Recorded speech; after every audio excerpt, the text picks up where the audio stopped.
The Holocene has ended. What we do now, and in the next few years, will profoundly affect the next few thousand years. The only conditions modern humans have ever known so far are changing, and changing fast. Nothing stays the same on this planet. Everything changes. The Earth is going into one of these jumps, and you don't know what is going to be on the other side of those jumps. The Earth is always jumping.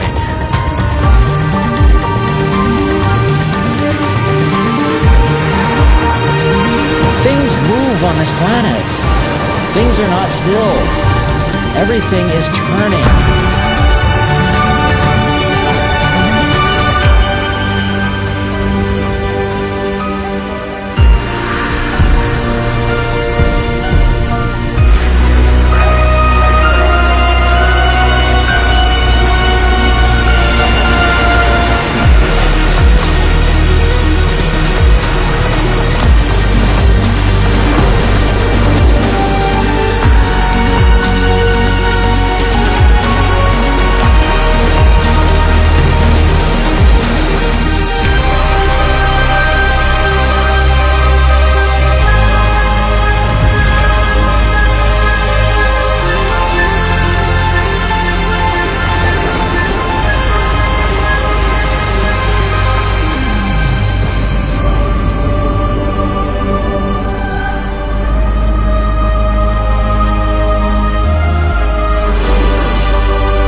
As it begins to run out of fuel, the sun won't simply fade away to nothing. Its core will collapse, and the extra heat this generates will cause its outer layers to expand.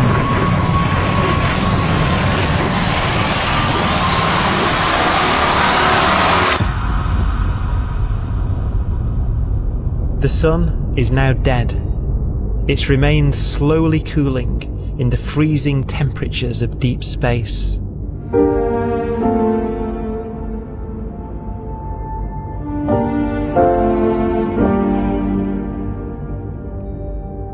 The fate of the sun is the same as for all stars. One day they must all eventually die, and the cosmos will be plunged into eternal night. All stars eventually will run out of fuel. The temperature of the universe drops. The stars, one by one, in the night sky, will turn off. And there'll be no more new stars created. And so that the universe will end not with a bang, but with a whimper. And not in fire, but in ice.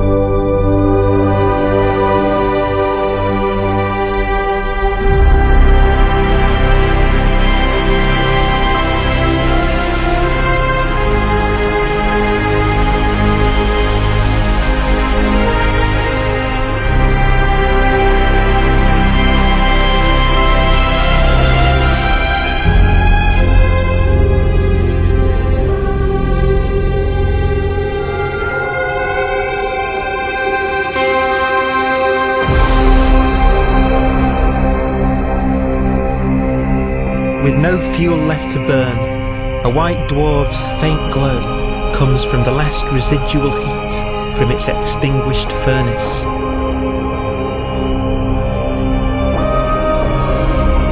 Looking at it from where the Earth is now, it would only generate the same amount of light as the full moon on a clear night.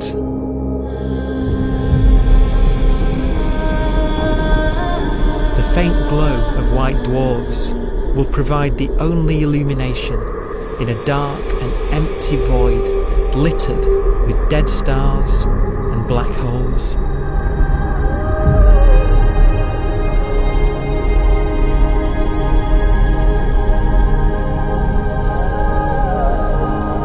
ways, it's kind of a ghost universe. It's the corpses, the zombie stars, that will take us into the future.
A black dwarf will be the final fate of those last stars.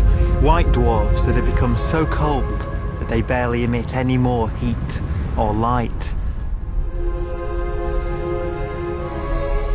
Black dwarfs are dark, dense, decaying balls of degenerate matter, little more than the ashes of stars. Their constituent atoms are so severely crushed that black dwarfs are 1,000,000 times denser than our sun.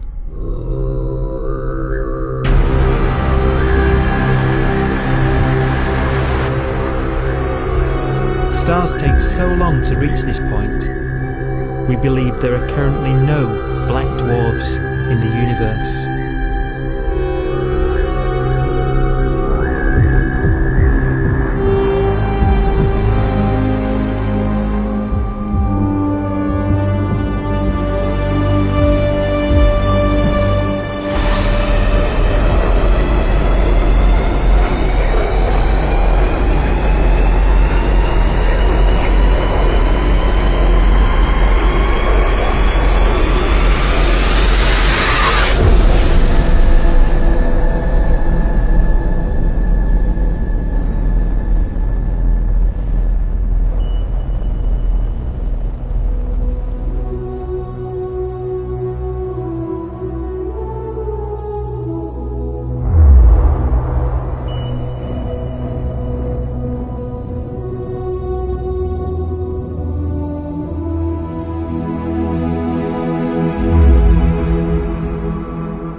We have a pace of life that's based on really the energy available to us now. You could imagine living conscious systems which have a very different pace and therefore can extend out at least a lot farther than you'd imagine otherwise. You could have a living system where if it had a thought every 10 trillion years, that would seem normal. Even if our life dies out, one could imagine at some time arbitrarily far in the future, a fluctuation occurs which allows intelligent life to exist again for a little while. So you might have islands in time of intelligence.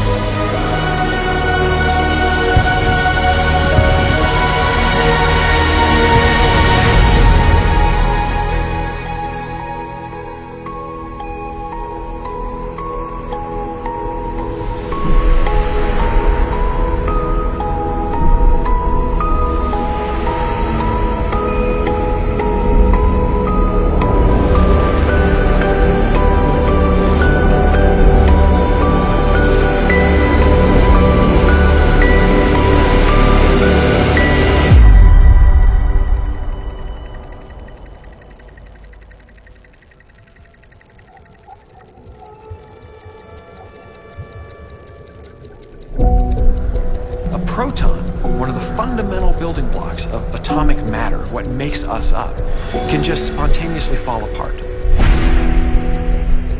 Any material that evades the pull of a black hole eventually dies away as its protons disintegrate.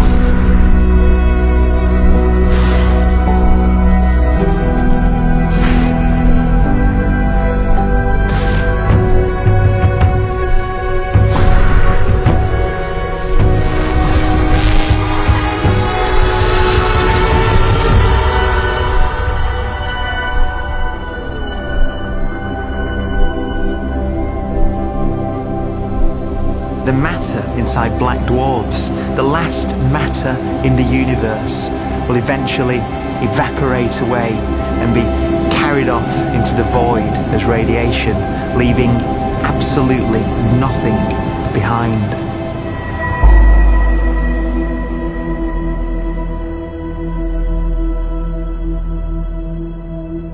With the black dwarfs gone, there won't be a single atom of matter left. All that will remain of our once rich cosmos will be particles of light and black holes.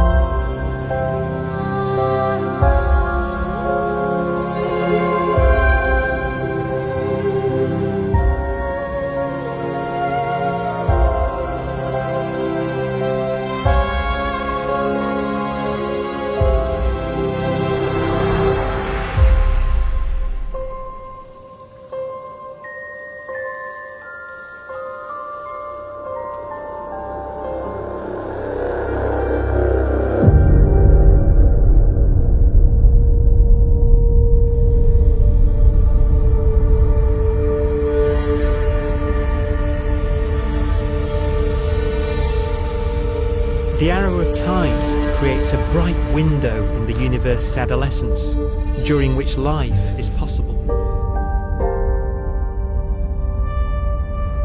But it's a window that doesn't stay open for long. As a fraction of the lifespan of the universe, as measured from its beginning to the evaporation of the last black hole, life, as we know it, is only possible for 1,000th of a billion billionth billion billion billionth billion billion billionth of a percent.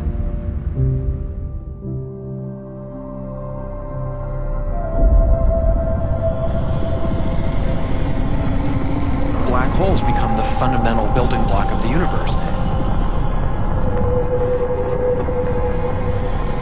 A galaxy will basically be a supermassive black hole in a center with smaller black holes orbiting it. Zombie galaxies filled with black holes continue to evolve. They'll eat each other and they'll get bigger, and maybe they'll fall into the supermassive black hole and it'll get bigger. The universe will still be an exciting, dynamic place. It's just that the timescales you're talking about are now trillions of years instead of thousands or millions of years.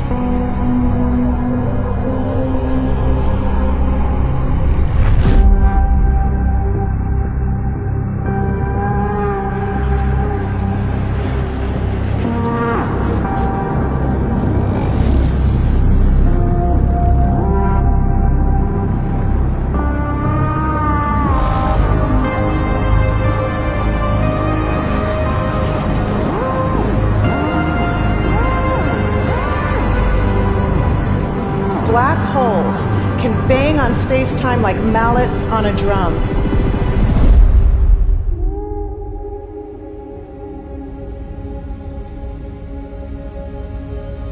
And they have a very characteristic song.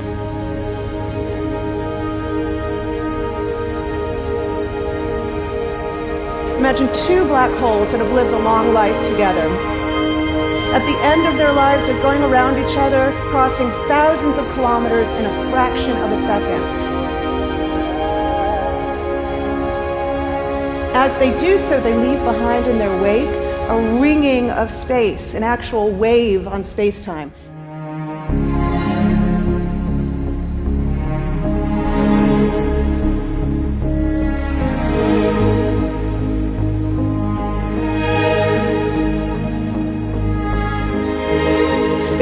squeezes and stretches as it emanates out from these black holes banging on the universe.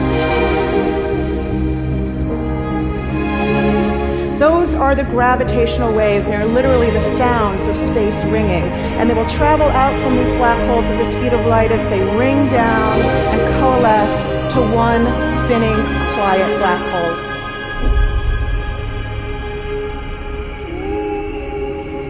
If you were standing near enough, your ear would resonate with the squeezing and stretching of space. You would literally hear the sound.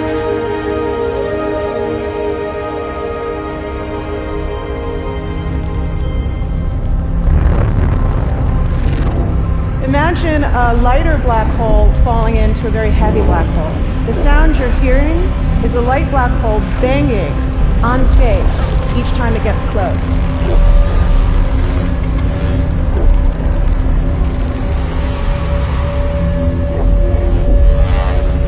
As it falls in, it gets faster and it gets louder.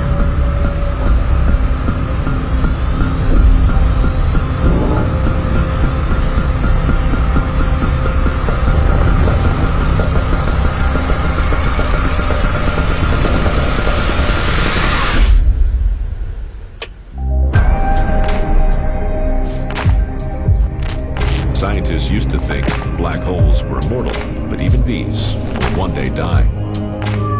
Now we're talking about timescales of unimaginable length, quadrillions of years into the future. On that timescale, even the black holes begin to evaporate.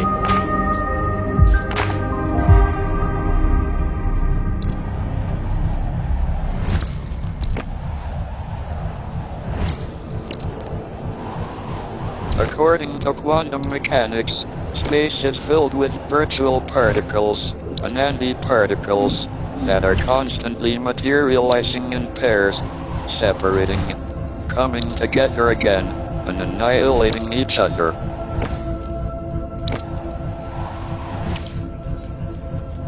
In the presence of a black hole, one member of a pair of virtual particles may fall into the hole, leaving the other member without a partner with which to annihilate. The forsaken particle appears to be radiation emitted by the black hole.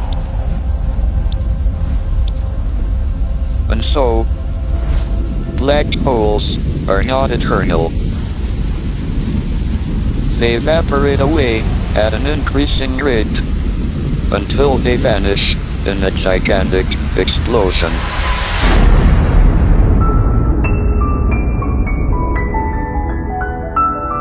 Quantum mechanics has allowed particles and radiation to escape from the ultimate prison, a black hole.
Philosophers and poets have asked the question, will the world end in fire or ice? We can now give an answer. The latest evidence shows that the universe is not slowing down, but it's speeding up out of control. And the universe, we think, will die in ice. Trillions upon trillions of years from now. Empty space itself has energy. In every little cubic centimeter of space, whether or not there's stuff whether or not there's particles, matter, radiation, or whatever, there is still energy even into space itself. And this energy, according to Einstein, exerts a push on the universe. What is the weird stuff that's accelerating the universe? We call it dark energy.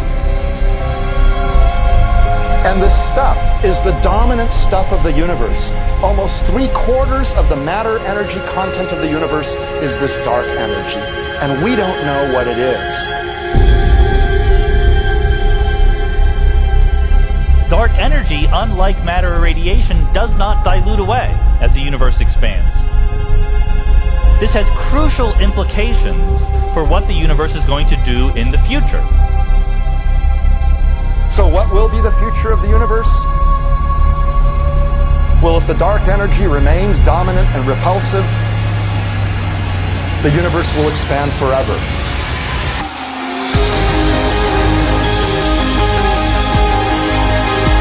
Faster and faster and faster with time.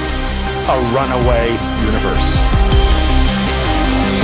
70% of the energy of the universe resides in empty space, and we don't understand why. But we do know what will happen. If that energy continues to be there, the universe will become cold and dark and empty. That's the future as it might be. We don't know because we don't yet understand the nature of dark energy. Until we do, we won't know the future. We won't even understand our own origins. And that's why we want to know and study this subject.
Forecast does seem to be for an ever colder, ever emptier universe.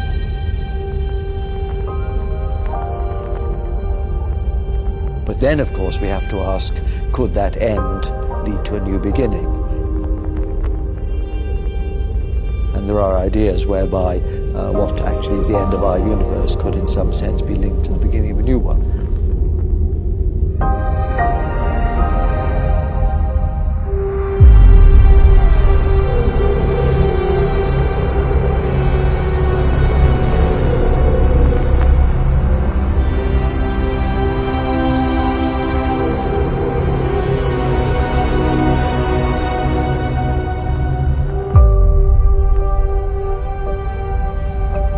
We've worked out the mathematics, the equations. They seem to say that if you have an atom smasher that can concentrate tremendous amounts of energy at a single point, you can perhaps open up a gateway, a baby universe.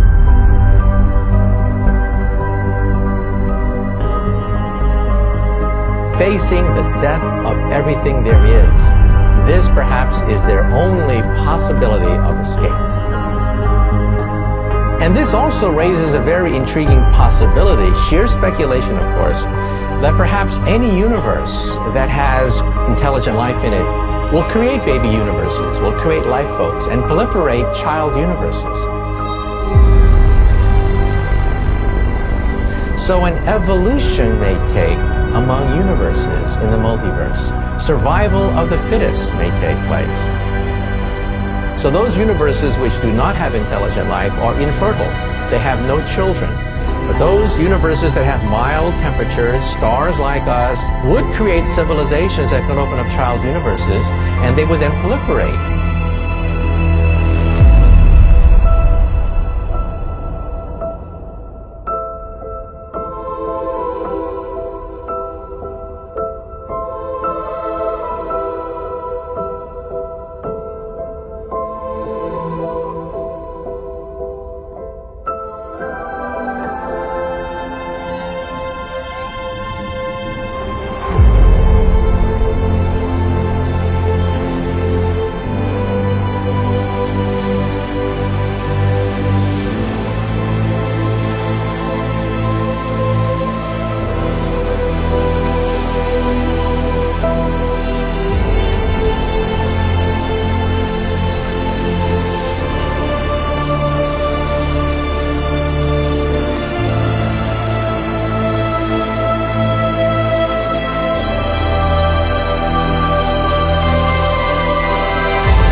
After an unimaginable length of time, even the black holes will have evaporated, and the universe will be nothing but a sea of photons gradually tending towards the same temperature as the expansion of the universe cools them towards absolute zero.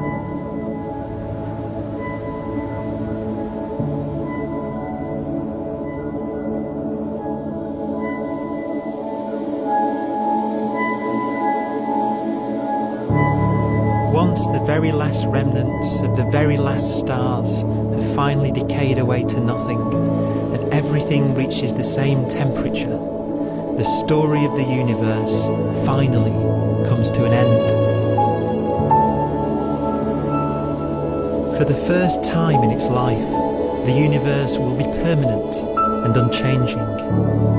Entropy finally stops increasing because the cosmos cannot get any more disordered. Nothing happens, and it keeps not happening forever.